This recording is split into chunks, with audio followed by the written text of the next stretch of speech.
মানুষ চায় তার ভালো হোক, কিন্তু ভালো করতে গিয়ে দিশাহারা হয়ে পড়ে, নাটকীয় ভালোবাসা দেখাতে যায়। আসল তার স্বভাব তো খুব একটা অবস্থাপন্ন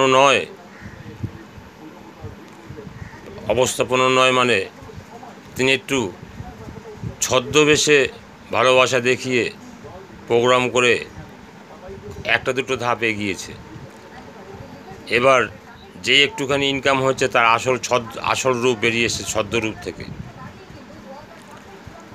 তাই আপনাকে স্বচ্ছ হতে হবে, আপনার চেঞ্জ আনতেই হবে।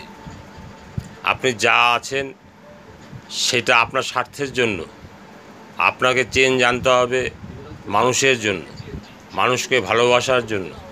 মানুষের দিকে তাকালে মানুষ আকৃষ্ট হবে, সেই জন্য আপনার চেঞ্জ আনতে হবে এবং আপনার শিক্ষা দীক্ষা সেইভাবে গ্রহণ করতে হবে।